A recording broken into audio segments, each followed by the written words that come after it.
This is a read aloud for An American Tragedy: The Legacy of Slavery Lingers in Our City's Ghettos by Glenn C. Lowry. The United States of America, a new nation conceived in liberty and dedicated to the proposition that all men are created equal, began as a slave society. What can rightly be called the original sin, slavery has left a wound on our nation's soul.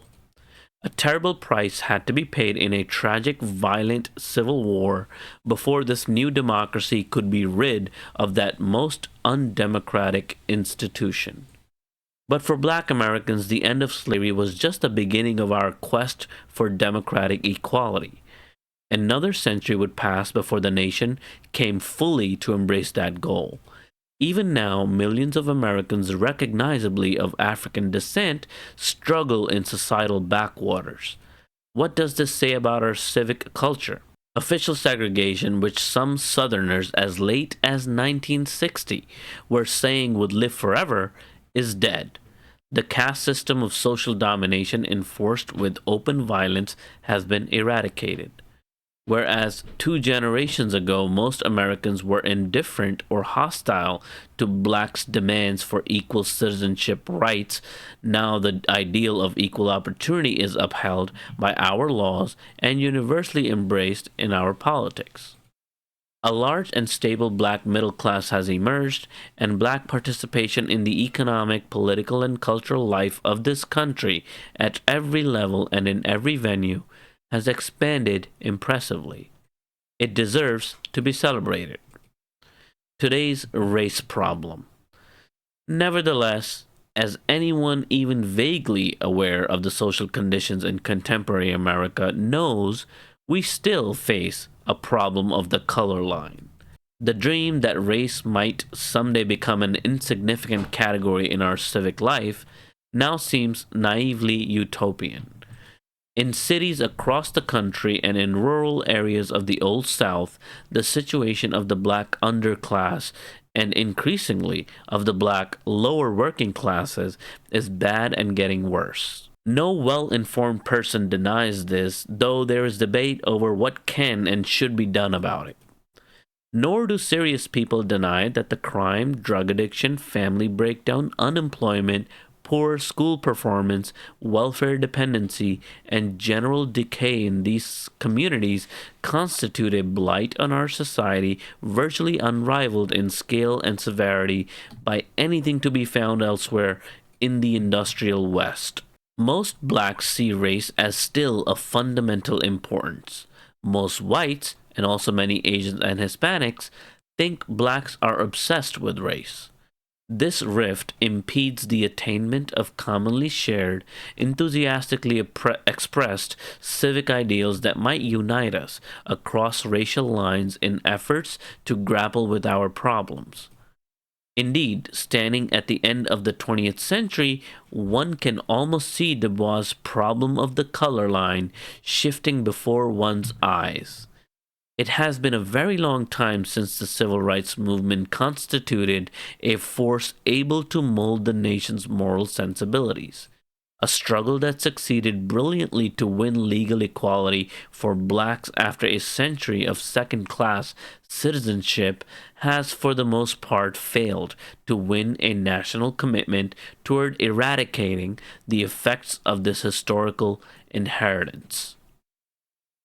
Rooted in history. The truth is that for some 3 centuries now, the communal experience of the slaves and their descendants has been shaped by political, social, and economic institutions that, by any measures, must be seen as oppressive. When we look at underclass culture in the American cities of today, we are seeing a product of that oppressive history. While we cannot change our ignoble past, we must not be indifferent to the contemporary suffering that is linked to that past. The struggles among poor blacks are a product of social, economic, and political practices deeply rooted in American history. This is an American tragedy to which we should respond as we might to an epidemic of teen suicide, adolescent drunken driving, or HIV infection. That is, by embracing, not demonizing the victims. Color is not irrelevant. Affirmative action, however wisely employed, can never be anything more than a minor tool for addressing the nation's unfinished racial challenges. But the opponents of affirmative action display a ridiculous sense of misplaced priorities. They make a point of ignoring race, even as the social isolation of urban black poor reveals how important color continues to be in American society. Argument about the legality of the government's use of affirmative action only scratches the surface because it fails to deal with the significance of race in the private lives of Americans, black and white. To many, color today is supposed to be irrelevant, yet everywhere we look in America, people are thinking about race. This is not to say that American society is irredeemably racist, but merely to illustrate how deeply embedded in the social consciousness of our nation is the racial otherness of blacks. Consider the common sense observation that in the American Army, blacks are 1/3 of the enlisted personnel, and as a result, the U.S. Army cares about the number of black Army members who become higher ranking captains because it needs to create effective cooperation among its personnel across racial lines. That the racial identities of captains matter to the Army is a deep fact about our society that cannot be wished away. But monitoring the number of blacks promoted to the rank of captain and formulating policies to increase that number are activities that inherently involve taking account of some individual's race. So you would think that affirmative action opponents must be against this, yet most are not. The Army is the one place in American society where large numbers of whites routinely take orders from blacks. So the irony is that the moral irrelevance of race, which the colorblind absolutists take as their highest principle, may be more evident to the members of the U.S. Army than elsewhere in our society, precisely because the government has been allowed to use race in the conduct of its military personnel policies.